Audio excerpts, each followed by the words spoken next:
Happy Turkey Day! Laura and I could think of no better way to celebrate the holiday, all about our favorite activity, eating, than by re-releasing one of our favorite episodes about the topic. The question at the center of this episode is one you might find yourself asking later today. Can I eat so much that my stomach physically ruptures and I die? This episode was a ton of fun, and if you missed it before, we hope you enjoy it. So sit back, loosen your belt, and enjoy this rebroadcast of Can I Eat Myself to Death? Today on Impolite Society.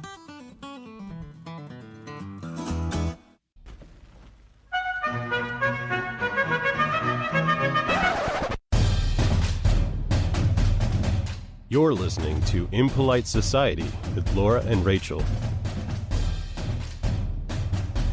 'Cause I'm a happy guy. 'Cause I'm a happy guy.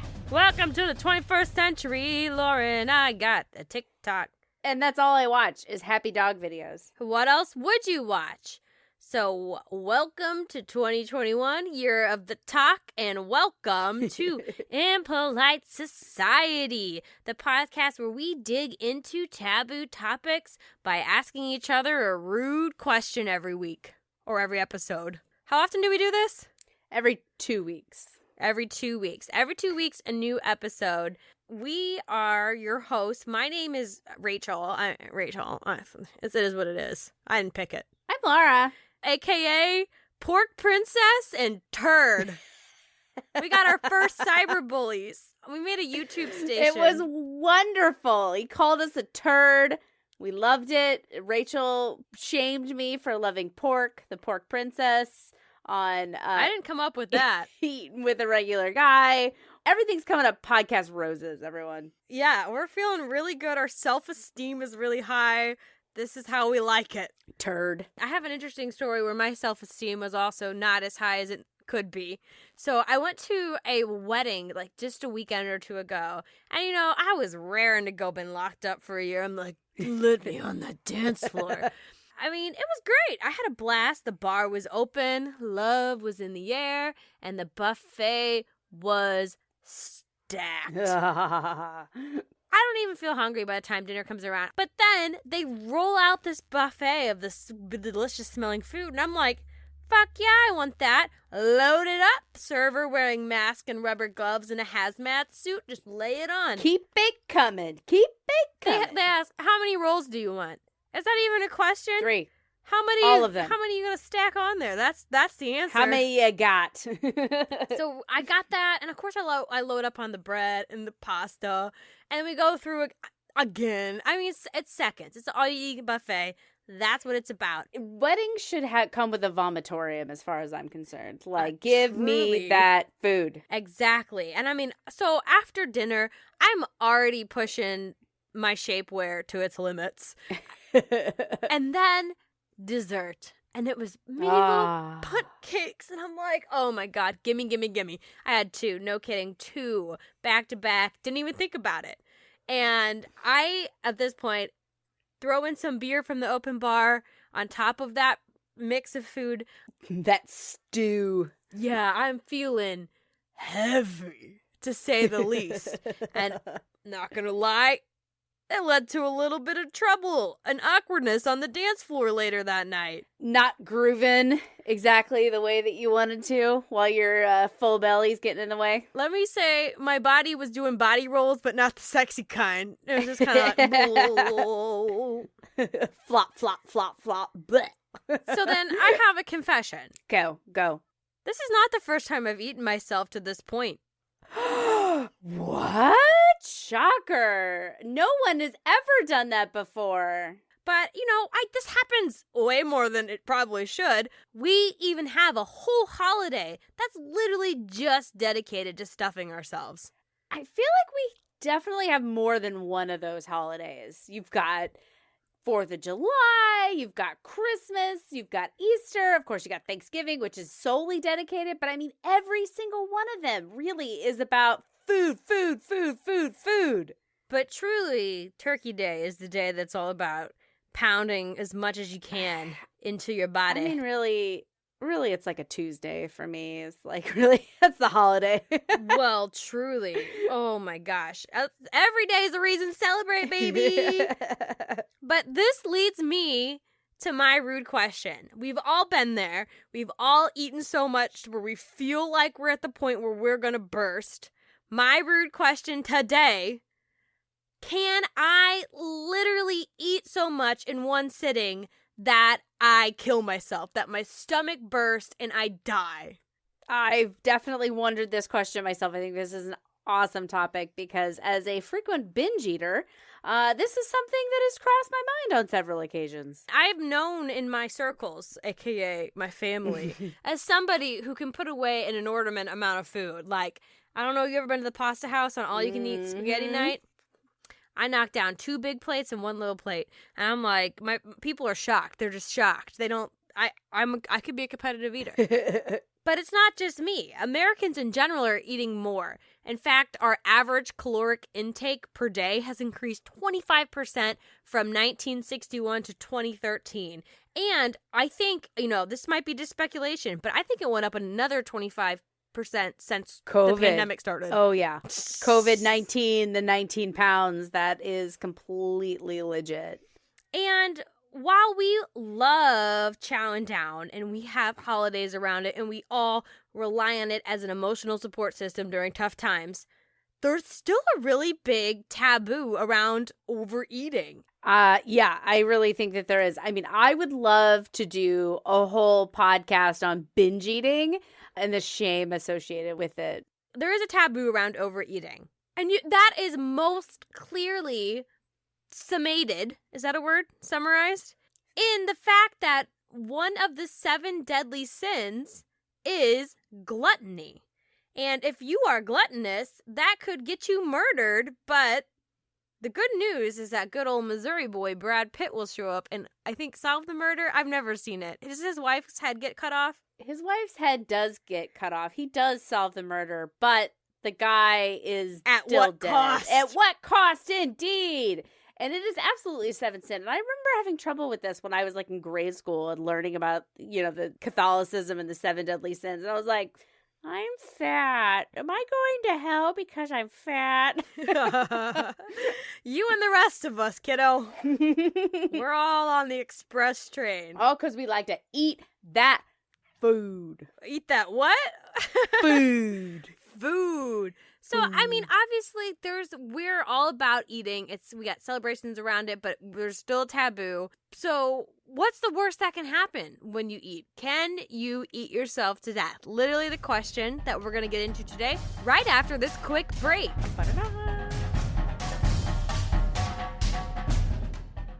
Hello, everybody. My name's Matt. I'm Brent. And we host ReviewParty.com, the only podcast that reviews internet reviews from Amazon, Yelp, Google, and all of the others. I think we got a little clip to share. This is a review from TrustedCaskets.com. James Ruffalo titles his review, Outstanding Quality. I suspect my dad will enjoy it. It's a rich mahogany casket, along the lines of what he requested. But it doesn't matter anyhow. He's not in a position to complain. Good job. 5 stars. Your dad's dead, dude. Hey, Not cracking cool. jokes. Too soon. My love of the dedication to the bit is at odds with my love of living fathers. Nothing quite like a living dad. Night of the Living Dad. That's every night, I hope, for everyone out there. You can find ReviewParty.com wherever you listen to podcasts. Every Tuesday Reviews Day and at ReviewParty.com. You got links to all the episodes and all kinds of other fun stuff on there. Join the party.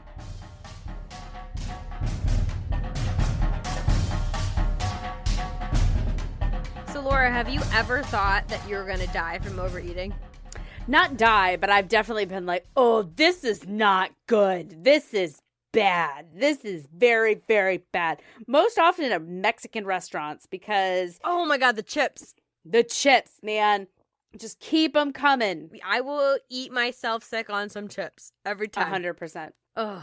So, when it comes to eating, right? So, before we dive into the subject of whether we can actually die or not from overeating, I want to give us a little background information. I want to talk about some of the mechanics of what happens when we eat. And to do that, I want to start with the three major players on the stage of digestion. I'm here for and it. a lot of this comes from our queen, Mary Roche, who is author of the book Gulp and Stiff.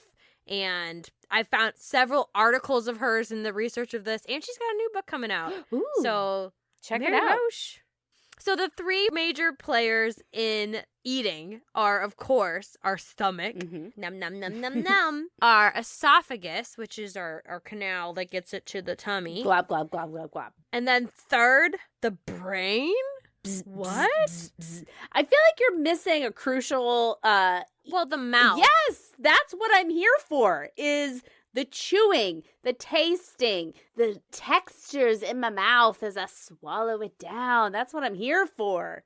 Well, okay, I maybe misset the stage. Not the major players in eating, but the major players in knowing you are full. And breaking this shit down. Okay. Yeah, and managing appetite. Got it. Because these three will all come back in to play when we talk about can we actually die or not from eating too much. Got it. So, our puppet master behind the scenes is your brain, right? So, this is the command central, like that movie Inside Out, poking all the buttons, getting things going. Is your brain secretly a slave to your stomach? Because they are connected by a string or a cable through the vagus nerve. Vagus nerve. Thank God you went to school and learned about the human body, because I know nothing about this. So this nerve is a hormone highway. Hormone highway. I know, I like alliteration. What can I say? It's the poor man's literary device. So the tum-tum, when it hits empty, when it's running on low, our insulin levels drop and we get hit right in the hypothalamus theorem. Hypothalamus. The hypothalamus. We get a punch right there. And that's essentially, in layman's term, the deep part of our brain that regulates basic functions like hunger, thirst, and thirst, if you know what I'm saying. Yo, sexy thirst. Yeah, so it manages all that basic function. So when our tummy is empty... The cave brain. The cave brain. Yes. So when it's empty, it triggers that little section going, and that's when we get hit with this hormone called ghrelin, a.k.a. Wait, did I get it right? I think so. I think it's ghrelin. Ghrelin, don't get it wet after midnight or something like that. Don't eat after midnight. Apparently, it's just a bad idea in general. Gremlins know the deal. Your ghrelin knows the deal. Just don't eat after midnight. Don't do guys. it. So this is what, because when it gets out and about, it stimulates our appetite, which we all know what fucking appetite is. Hello, you're talking to the pork princess. Oh, she knows. Oh, she knows. It'll never die. And that's just the saying, I'm going to translate what's happening here. Ready? Here it goes. Me want food. Thanks, Jenna. I love it. And that's when we want to eat. So when we start to chow down, we will eat until our fat tissues expel leptin. And this chemical tells our brain that we're full, ideally. So this did not seem right to me because our fat tissues tell us when to stop eating. I feel like if that was the case, I get a lot of those fuckers, and I don't feel like they're telling me to stop. They're saying, we want more. Give us little brothers and sisters. Keep eating. Yes. I feel like that's exactly what they're saying. That could be one of the flaws, because there are quite a few flaws in this plan. Evolution, thank you. One of them being that it does not happen in real time. It's like, come on, body, get with the times. I get to watch at least 3 episodes of 30 Rock before my brain realizes that I just jammed too many chips in my tum-tum. Oh, definitely. I mean, I'd say the clock, the scientific clock, would say it takes up to 15 minutes for your tummy to really tell your brain that it's full. That's why they're all like, eat slow, put your fork down. Use chopsticks. I'm going to just dump it into my gullet. But it's also like, you're so close. Work on your communication. Come on, the proximity's there. Yeah, and time goes by so fast, man. You can eat a lot in 15 minutes. I can eat a lot in 15 minutes. I'm not going to tell you how much. Come on. Human body, do better. That's the point there. Another major flaw is Who wants to listen to something as stupid as hormones? Food be tasty. And I'm not going to be bound to my physical form. My body is a cage. I'm in charge here, and I do what I want. And if I like how that tastes, I'm going to keep eating it. Give me the butt cakes. Bring on the bunts. It's my hot body. I do what I want. Shut up, hormones. I will override your ass because it tastes too fucking good. This is why a lot of people criticize like the modern food industry for making things so sugar, salt, fat heavy. It's so good that it overrides everything that our bodies tell us that we should eat because we're like, no, I want it. I want it. Living in a caveman paradise. That's our modern world. I'm like, I'm going to eat all the strawberries I want. Strawberries are pretty good. They're like nature's candy. I still can't eat the volume of strawberries that I can of Oreos in one sitting because God might have made a strawberry, but humans made an Oreo. It's water content is why you can't. And I can eat a shit ton of fruit. Anyway, that's a whole other story. I can eat a lot of fruit, but I would prefer the Oreos, yes. Yes, because it's literally made for us. Designed by humans for humans. Made for us by us. They should put FUBU on the package of an Oreo. Yeah, and Mother Nature ain't taking care of your shit like we are. We know what's up. We know what's up. We know what you want, girl. Girl, that's why you got that vibrator. Damn straight. For us, by us. That's how that works. The food goes in. We have these hormones that ticky-tock back and forth to each other that, in an ideal world say, enough's enough, time to be done. Cool it with the food. Inside of us, there's like these little hormones. Can you imagine? They're like, excuse me, I think it's time we should probably stop. No! And then the brain comes in. Tastes good! Inside all of us. Can you imagine? Oh my God. But that comes to the question, can your brain be so powerful that it overrides those little puny hormones and the physical capacity of our stomachs? We are confined to these physical beings as much as if our brain says, no, I'm not going to listen to you, I'm going to eat whatever I want. We're still confined to them. So, digging into the question, can you eat yourself to death? Probably not. And here's why. So there's several fail-safes for when a stomach becomes overfilled, like at a wedding or a Mexican restaurant, or when you're got 2 turkey legs in your hands and you're chowing down, talking about what you're grateful for. So grateful for these 2 turkey legs. As things escalate when we continue to overload our tummy, there's several steps. Step 1, cold level yellow. The stretch receptors in your stomach say, oh, things are getting kind of tight here. Ideally, your brain's like, oh, then maybe I should stop shoving things down my mouth. In an afternoon setting, I feel like I adhere to this. Now, talking like 10 o'clock at night, for some reason, I'm going right past level yellow. Yes, you level yellow, get out of here. That's literally a snack. Level slightly less yellow, more orange. What would you call that? What's a yellow orange? Ochre. Level ochre. Oh gosh, this is good. It triggers a transient lower esophageal sphincter relaxation, aka the TLESR. A TLESR. Tesla. It's Yes. Tesla. Tesla. Elon Musk is coming for our bellies. Or if you want to call it like a normal human would, it's a burp. Oh. That's a fancy word for a burp. That is a very fancy word for a burp. It's a lot of words. Like, just call it a belch, a burp. And it actually serves a very important purpose. We've all belched after a heavy meal. And it's because our stomach is so stretched. It's like, we gotta make some room. So it vents. It relaxes, like it says, that lower esophageal sphincter. And it lets the gases out and up and out our mouths in a very charming way. And if you're very talented, you can actually capture this gas and use it to form every letter of the alphabet. My baby, Charlotte, she'll eat half a bottle, have a burp, and then go right back She's at it. making I'm room. like, you are my daughter. Good for her. And that's so true because, like Charlotte, eating to that point, belching and making room is fucking child's play. So Yeah, we're on truly. level ochre, and Blowing right past like it. this is a typical weekend meal. That's Oh, yeah. fine. So now we get into true level orange, burnt sienna. Things are getting bad. So when you transcend from just discomfort and belching to straight pain. Okay. And my least favorite feeling in the world, nausea. Yeah.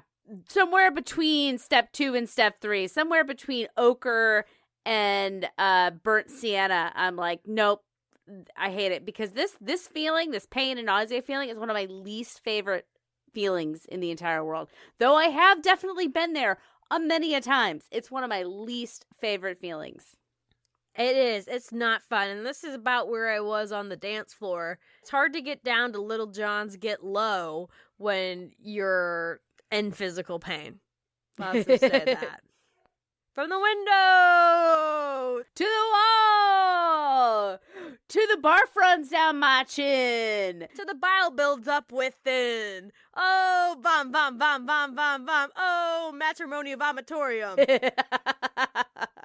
When is that going to become the next wedding trend? Let's get that in Bride magazine. We're going to be rich.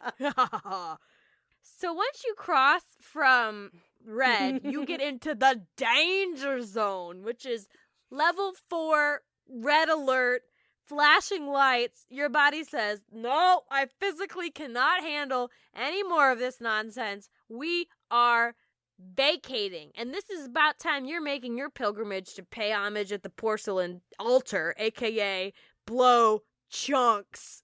A healthy stomach will spew well before anything inside bursts, ruptures, or splits.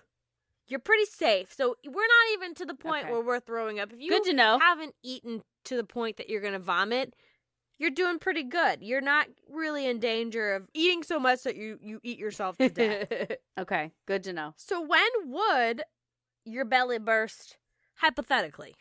Typically, your tummy rummy, will rupture at 3 to 4 liters. Is liters a metric unit? Yes. I don't know how much 3 to 4 liters is, but I can tell you in American red, white, and blue bald eagles Statue of Liberty style, that is about a gallon. I feel like that's not that much. That's what they found from doing a study on cadavers. So a cadaver is not living. Duh. That's groundbreaking reporting right there. But a cadaver is not living in the fact that the food isn't moving through the digestive system. Okay, it's not passing little through to the small intestine. Exactly. Your little escape hatch at the bottom is also moving stuff out, I think, within a certain amount of time. So that's helping. And also, when you're dead, you're a little bit stiffer. Yeah. There's not as much. Yeah. You have a little bit more flexibility when you're alive. And that's evident in the fact that competitive eaters regularly eat themselves past that limit. You mean, or Laura regularly eats herself past that limit. You do not eat more than a gallon of food in one sitting. Maybe define a sitting. Is that like an hour? Well, okay, maybe over the course of hours, maybe. I don't know what you do. Yeah, I feel like over a party where there's like a free for all food table. It's probably less than you think. I don't know. Also, what helps it stretch too with the cadavers is they're testing it with water, Mhm. and they're pouring it down the throat so it goes fast. If you go slower, you can get a little bit more stretch, like when you're visiting the hors d'oeuvres table, as we would say in the Midwest. The hors d'oeuvre table, if you're visiting it over and over again, you're going to get more capacity. It's kind of like anal. You start with one finger and then you make your way to 2. And then, you can't start with the 3 fingers. You gotta. Okay. I'm just saying, you can't start with a dick. You gotta start, you gotta start small. I was not expecting that on tonight's conversation, but that's fair. That for any part of the digestive system, it can always make room. Room can be made.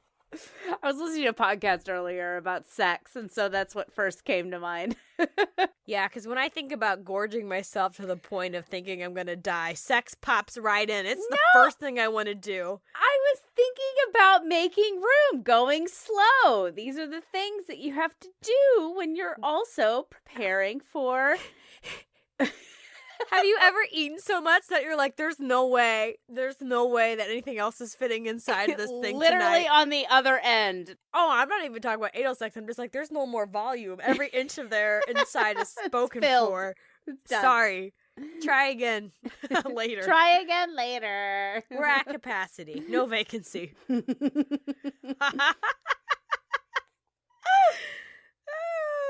I didn't think that would come up tonight, but that's good. You know, I thought this is good, clean fun. Some vomiting, some full tummies. No, we're gonna sneak sex in the back door. No, we're going to sneak some more food in the back door. That's what Laura's going to do. You can't sneak food in your ass. That's not how eating works. Says who? I've heard of chugging beer in your ass, but not. Yeah. Just skips all the good parts. I mean, if you stick an Oreo up there, you know, I bet that'll boost your insulin levels. At what cost? At what cost? And I'm just like imagining cookies and cream ice cream. Just coming out like a cookies and cream enema. Where's the cream? What's the cream in this scenario? I mean, it comes from an outside donor. That's the whole idea. She's scandalized, ladies and gentlemen. I'm scandalized. I'm very reserved and demure. Thank you. Dear God. Some of this might be salvageable. I don't know what. Recenter. Woo. Breathe, Laura. Breathe. So, while our stomachs are not going to explode, good news there. There's always exceptions to the rules. Nothing's ever 100%. Of course there are exceptions to rule, like when Kevin Spacey force feeds you at gunpoint until you die, and Brad Pitt has to come solve your murder. Wait, Kevin Spacey was the murderer in that movie? Yeah, he was. Oh my God, he killed people in the movie, and he killed people's innocence and belief that you wouldn't get assaulted in showbiz. I forgot about that. Oh, that's sad. Okay. And he's dead now. It's fine. Kevin Spacey's dead? No, he's not, but he's dead to me. I was like, holy shit, did I miss this? His cultural relevance is dead. Whatever, I will watch House of Cards season 1 till the freaking cows come home. Some people tell me I look like that girl that got smoked by the train, and I'm like, oh, totally, I don't you totally know how do. I feel about that. You totally do look like her. I don't know how I feel about that. Okay, so while it's not likely, there's always exceptions. And just because something's not normal doesn't mean it can't happen. When you take away our body's abilities to do what comes naturally, things are gonna go awry. And there's definitely instances where that has happened. Starting in 1891. The Gilded Age. Actually, I don't know if it's called the Gilded Age if it's in Sweden. No, I don't think so. Because this is happening in Stockholm, Sweden. A 52-year-old, I believe he was a cab driver, not super relevant, but he OD'd on opium. And as a result was taken to the hospital for some therapeutic gastric rinsing, aka they are pumping his stomach. So each time they filled the stomach, they kept noticing it held a little bit more water. Yeah, that's right. Homeboy had sprung a leak. So, like, when they would put it in, like, less would come out? They could just keep adding more and more. Oh, jeez. Oh, Jesus, right. So what happened? This guy, that pesky little drug called opium was actually preventing his body from performing that evacuation well. He's like kind of numb, not numb, but what's relaxed, paralyzed? You know, it shuts your functions down. So because of that, he couldn't vomit. His stomach was becoming overstretched, and it literally sprung a leak. Oh, geez. From the cleansing. Man. And he died. Yeah. They killed him by doing that. Jeez. He wasn't in a great state to begin with, but the doctors did studies, and it changed how they treated flushing the stomach or pumping the stomach. Well, he taught us a valuable lesson. Thank you for that, 50-year-old cab driver in Stockholm, Sweden.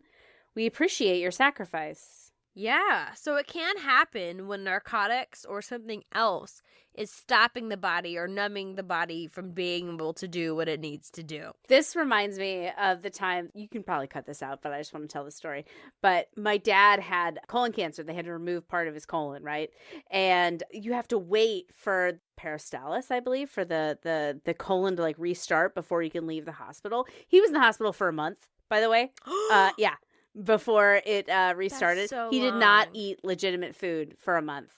He had to be IV fluid. But anyway, so after his surgery, they were testing the waters and they were kind of going to see what happens. And they're like, okay, well, I guess we'll order you lunch. By the time lunch came, he was so like distended in his stomach, they had to put an NG tube in where they like sucked all this shit out of his mouth. And so I've been at the hospital for like 12 hours. I'm sitting there eating his lunch, watching them shove an NG tube down his throat and take out the most, like a liter of like vile, black-looking, disgusting shit out of his stomach. I'm sitting here eating a sandwich like, oh, that's gross. Yum, yum, yum, yum.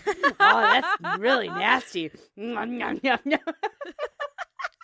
Well, you couldn't have let it go to waste. Yeah, I mean, that's kind of my mentality, but also I was fucking hungry because I was there for forever. It was gross. Wow. The human body, capable of such beauty and such disgustingness. It was like black as midnight, man. Whatever came out of him, it was foul. Wow. And that's, probably something like that inside of us right now. Mm-hmm. Okay. So another case where somebody did overeat to the point of death comes in the form of a 31-year-old psychologist from Florida. Of course. What a place to die. The heat really sinks in fast. I can't imagine the scene they stumbled upon. But she was found dead in her kitchen with her stomach very much distended. She had actually just returned. Oh, this hurts me in the heart. She had just returned from the emergency room where she had gotten her stomach pumped after eating pounds and pounds of hot dogs, crackers, and milk. So they cleared her out.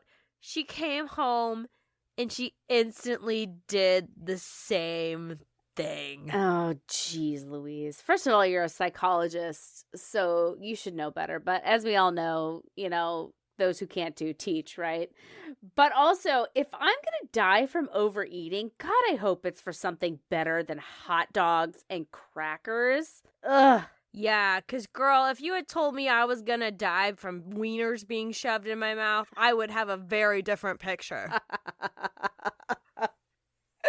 Whole different mental image. Definitely. And it's just like, yeah, not for that. She literally stopped at the store on her way back and bought more. Poor thing. And then, you make fun, but yeah, that makes hurts. me sad. That hurts. It just makes me sad. As somebody who's had iffy relationship, we both have iffy relationships with food throughout our lives. It's just like part of me gets it, and the other part is like, why? yeah. Oh, same. So what happened in her case? It had not so much to do with the food. She literally did it earlier that day. What her fatal mistake was, and this is a very legitimate tale of caution, is the most dangerous thing you can eat during a binge like this is the last thing you eat. And that's not a thing about, not like the food, but what you do after you eat a lot and you feel uncomfortable. So she took bicarbonate of soda, a.k.a. baking soda, a.k.a. poor man's Alka-Seltzer. So she had literally in her shopping bag, as with the hot dogs and all the other junk, she had this just pure baking soda that she drank after. And everybody knows that when you mix baking soda and vinegar, what happens? Boom, you make a volcano. So if you put that into your acidic stomach, yeah, it makes a lot of gas. And that's what helps, right? It makes you belch. But in this case, they think that one of the chunks of hot dogs, because, oh my God, homegirl didn't even chew them very well. So they had big chunks of hot dogs. They think a chunk of hot dog got lodged and blocked her esophagus, so she wasn't able to burp. So then eventually her stomach just filled up with so much gas from the baking soda that it pushed her diaphragm up and asphyxiated her. God. So at least that's fast. I don't think that was probably fast. I feel like that would be a slow... minutes. Slow suffocation, basically, because you can't breathe. Yeah, but that's going to be better than this next woman, let me tell you. Because at least within minutes, you're gone, right? You're 5 to 6 minutes, right? Isn't that how long it would take? That Probably. sounds about Like, right. you die after 3 minutes, you go unconscious, and then you're gone.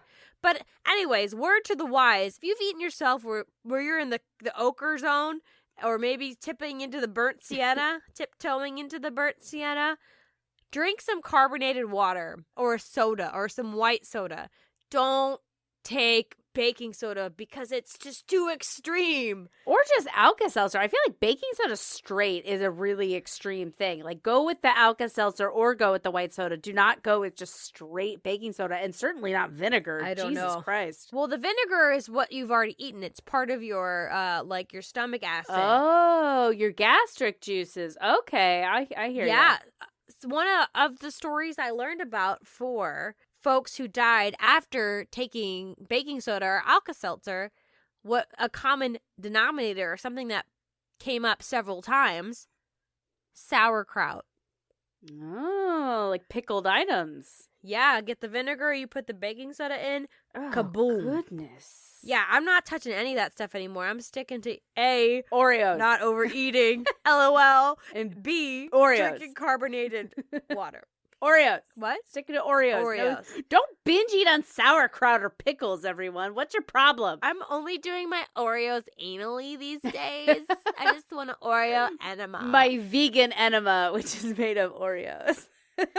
That's the only kind I take. Mash them up, Put them up. get the cookies and cream going. Okay, here's our final tale of gore of somebody else who died from overeating. And this is a woman. She was young, poor sweet angel. She was 24. Wow. She's a model. Yeah. So you can already kind of imagine the way this is going to go. The year is 1985.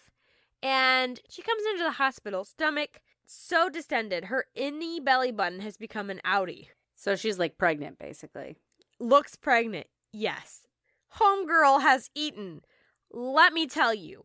It sounds like the 12 Days of Christmas. Should I sing it? Yeah.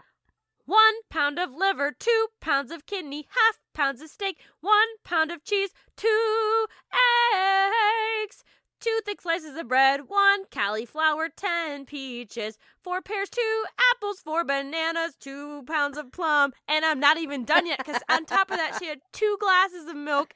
If you add that all up, that equals a grand total of 19 pounds of food. So yeah, she was basically pregnant. And homegirl, I mean, I like organ meats, but you really went hard on the organ meats. This surprises me. I mean, she knew what she was after. Apparently. But why only a 1/4 pound of steak? I would turn down the kidney and amp up the steak. That's if what I was thinking. Yeah. I like putting organ this meats, and I'm meal still together. like, you need to flip-flop this. We talked about how fast the first woman died. This woman was in the hospital for hours and hours because she didn't suffocate. Her stomach ruptured. Yeah. And what's in your stomach No bueno. Yeah. is a bunch of gross nastiness. And it leaked into her body, which made her septic. And then she died Slow death. from yeah. that Yeah. bacterial infection. Yeah, so she died after 12 hours. I'm surprised it was 12. Honestly, I feel like it could have been a lot longer. Which is just, oh my God, horrible to imagine. Ugh. And yeah, 24, just so young. Poor thing. And if you had to guess, what do you think these last 2 women had in common? An eating disorder. Ding, ding, ding. Both of these women who died suffered from bulimia, which not only does it like lead to binge eating and purging, and right, that's kind of the cornerstone of bulimia, but actually by doing that, it makes your stomach more brittle. So in return, more likely to rupture. Do you know why that is?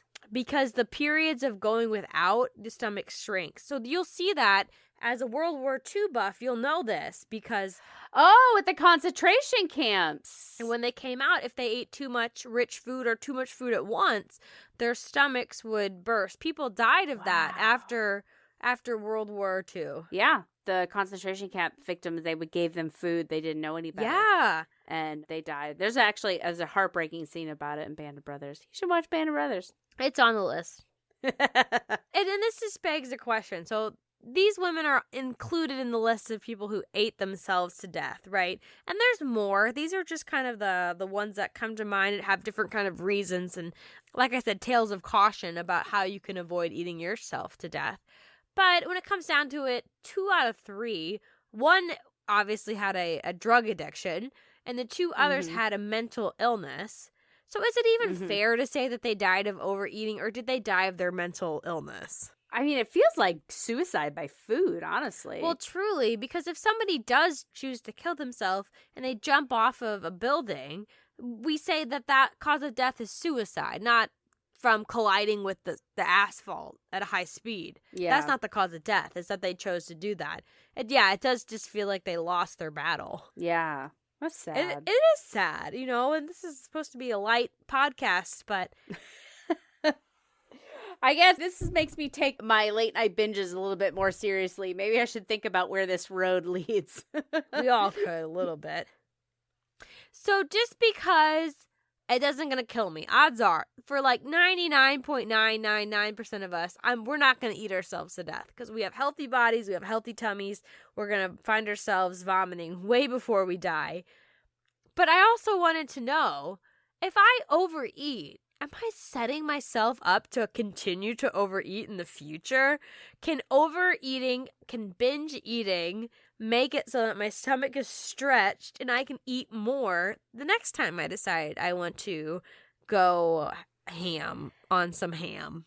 I think that is a real question because I have certainly had this thought before. I was like, what am I doing to myself? Am I setting myself up for future failure on these times? Well, I will say, in theory, you could be, right? Because there's definitely historical data that says that you can change your stomach's elasticity, right? We talked about the POWs and the women who suffered from bulimia having trouble, that affects their stomach, which could have led to their deaths and did lead to deaths after being released from or freed from concentration camps. On the flip side, you can technically train to have your stomach hold more. Competitive eaters do that all the time by drinking gallons of water. And fun history fact, King Louis XIV of France, aka the Sun King, after he died, he was a big gourmand, which is one of the few words I retained from my French class because I was like, yeah, that's me. It means lover of food. Big fatso. Yes. But anyways, Louis XIV loved to eat. It was said that after he died, his stomach, when they, I guess, were doing his autopsy, his stomach was twice the size of a normal human's. Man after my own heart. Truly, I wonder if that's what happened to me at some point as well.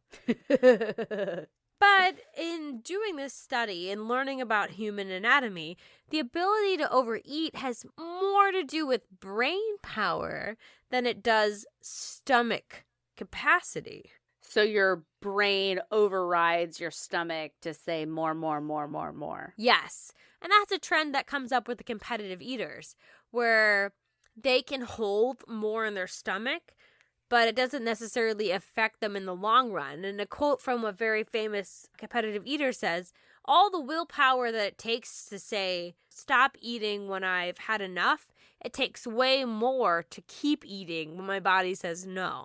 Ugh. Yeah. That sounds distinctly unhealthy. Yeah, so his brain is saying, like, I can stop myself from overeating on Thanksgiving because I can have control of my body to say, eat 1.5 pounds of hot dogs and water and buns. Oh, jeez. It has more to do with a brain telling us when and when not to eat than it does to actually, like, the holding capacity of our stomachs. Interesting. Because it also was found that stomach size is not correlated to overall body weight. So it's all about calories in versus calories out, as opposed to how much food can you eat in one sitting. I guess I could see that, but my question is, I mean, there's a reason why gastric surgery works for people, right? They take their stomach down to the size of like, what, a couple tablespoons? Yeah, because that will work over a long term. There's people who can ideally be at a healthy weight and only eat one big meal a day, right? Because that big meal that they eat is the only calories they intake. And I think that that's a good example because I eat a lot in one sitting. We talked about that earlier. But I generally don't snack so much throughout the day. And I don't eat a lot of meals. I, at most, will eat 2 meals a day. You know, I'm active on top of that. Mm-hmm. So I feel like if you were just only seeing me when I'm eating my most, you would think, like, holy crap, this girl eats like no other. But it does equal out over time. Yeah. So, yeah, like you said, comes into calories in versus calories out. So the amount of calories you can eat in one sitting, maybe your stomach can hold a lot, but if it uses that over a 24-hour period, then you're leveling out. Exactly. Yeah. So people assume people who are heavier have bigger stomachs, but that's not all the case. Because somebody who just consistently eats throughout the day, they could be at a higher BMI, but just never sit down and have like a gorgy meal. I don't know anything about that. I'm a grazer. I think we all learned about that during COVID because suddenly our kitchens were there all day, every day. It makes a difference. Yeah. So that wraps up the research I did. You probably can't eat yourself to death, but there are lots of interesting things when it comes to our stomach size, and our approach to food. And I think that surprise player in the equation, the brain, has a lot to do with that. And we will come back to that when we get into our musing section.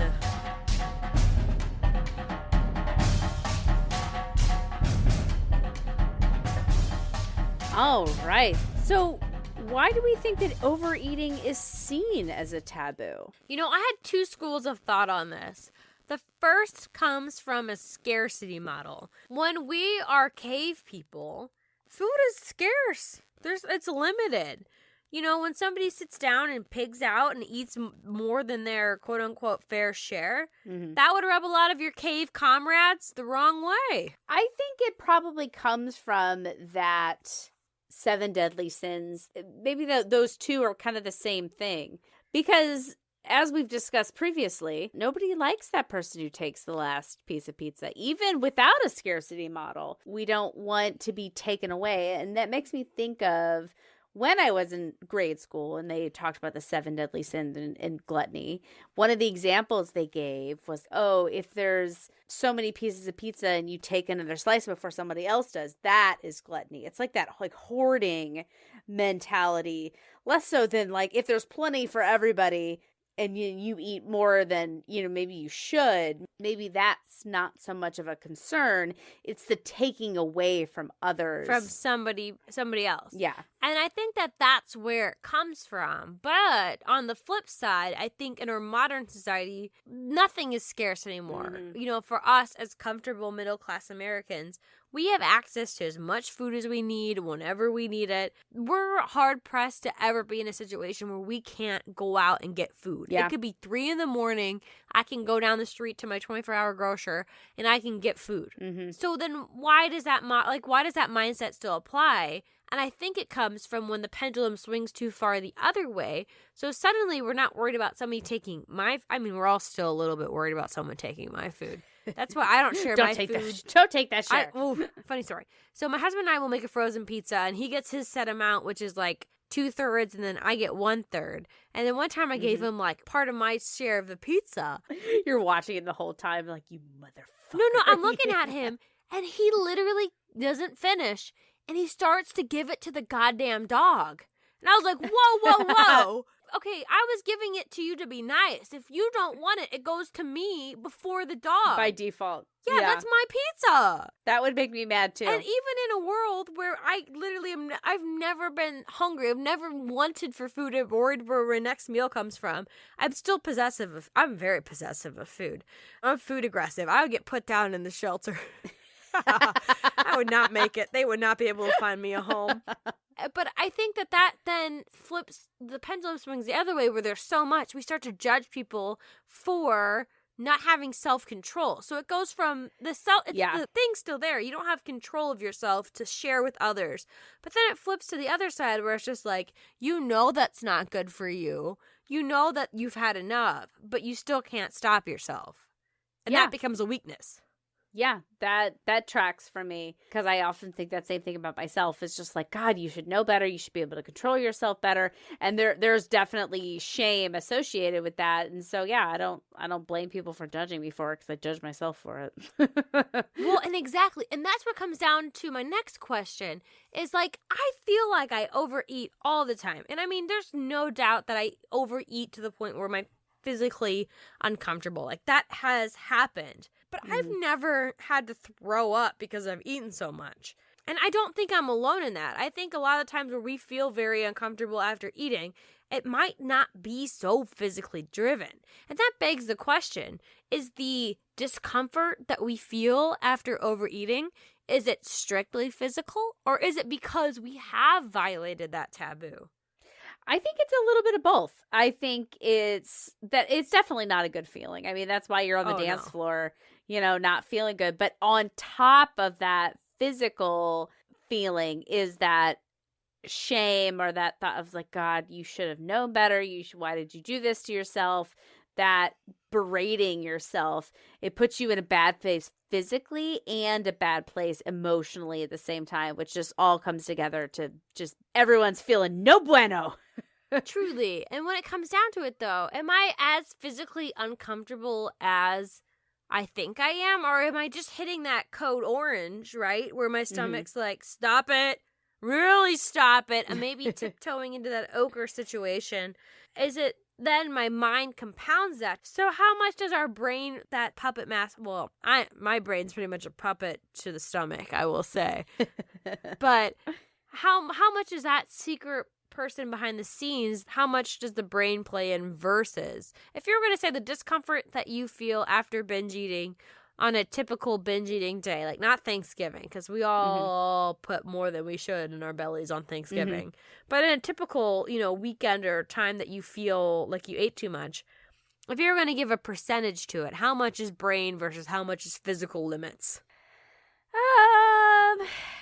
I would say maybe like 40-60, so 40% brain, 60% physical. Okay. That would be my split. My head goes to the fact that my brain's probably more involved in it than it should be, because we looked at that data and we looked at the scientific facts, and your stomach and your lower intestines starts moving stuff on pretty quickly. So when I'm uncomfortable, when I've eaten myself to the point of discomfort, with belching and starting to digest, that should clear out somewhat quickly, but the guilt lingers and the discomfort lingers for hours and hours. I feel like this also might be down to the way the food affects your body, because though you can't gain 5 pounds in fat overnight from eating something, you can gain 5 pounds in water weight and like inflammation. There's research on like sugar and salt and about what it does to your body. I mean, I feel like I could look in the mirror and be like, girl, you need to cut back. It's not necessarily fat, it's that bloat. And so I feel like maybe that discomfort is not strictly just coming from your stomach and it's like stretchiness, but also just from like whatever else is going on in the metabolization. Metabolicization. There you go. Boo. Yeah, whatever that is.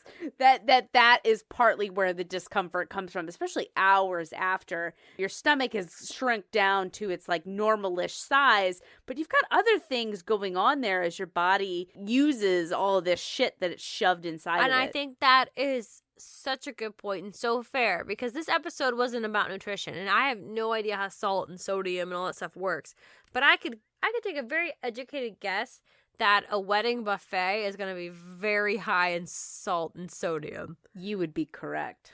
Give me a degree. Actually, do they even give degrees for nutritionists anymore, or do they just give them Instagrams? That you have graduated. Here is your Instagram account. Go on and tell people how to live their lives and how to feel shitty about themselves. That's how it works. So Exactly. all of this compounding. So yes, I think that what kind of food plays a difference. how much you eat, you do feel physical discomfort, but I think your brain plays a role in there too. And it had me thinking the physical discomfort amplified by your mental anguish over breaking a taboo.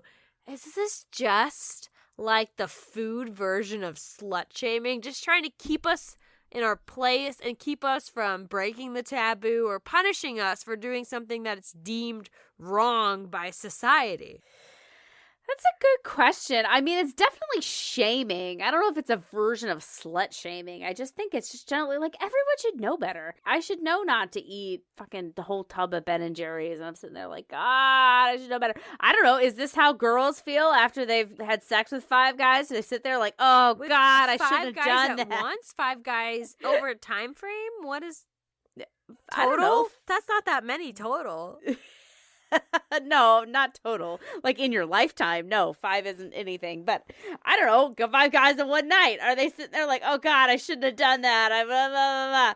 But I don't know. I think it's just a version of shame, and that comes in so many different packages. Food shaming, slut shaming. I don't know what other like things we could put on there, but I feel like just shame is such a pervasive thing in our society. Oh, definitely. It's what keeps us in line, right? Shame is what's used. But is there anything morally wrong, even with eating the Ben & Jerry's, with eating more than you should at a wedding? There's nothing inherently morally wrong with that, yet we feel shame about it. Yeah.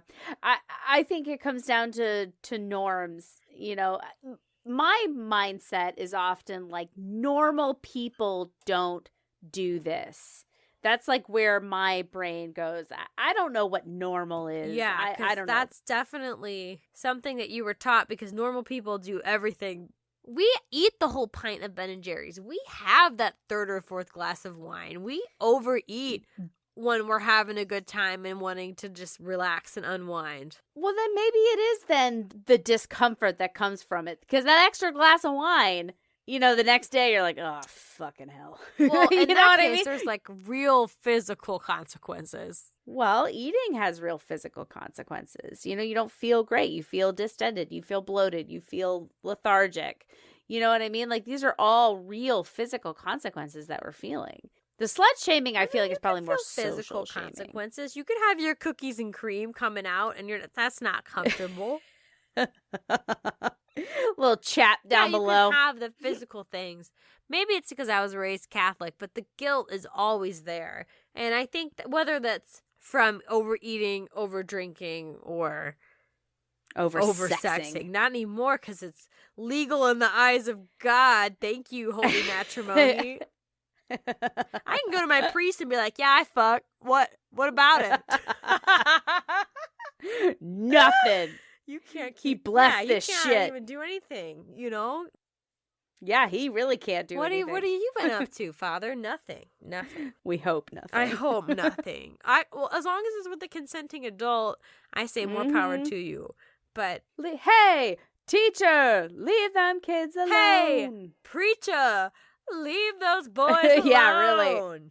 Oh. How do we end up back in pedophiles? It always comes back to sodomy. Dear God. When you hear the word sodomy, I think that's time for us to wrap this up.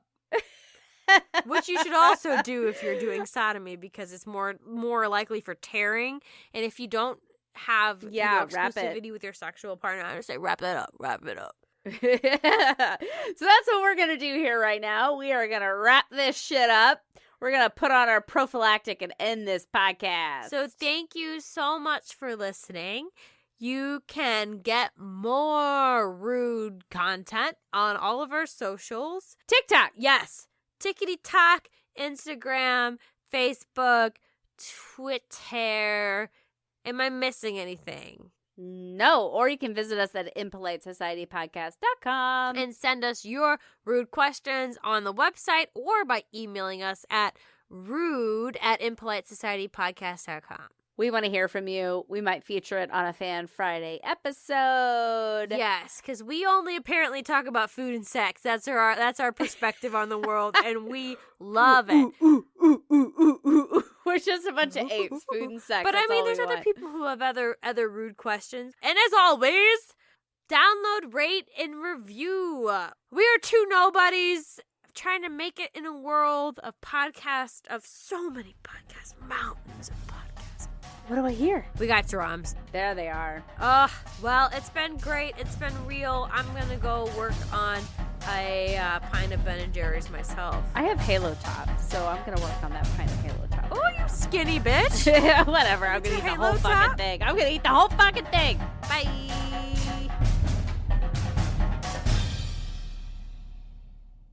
Oh, matrimony of vomitorium.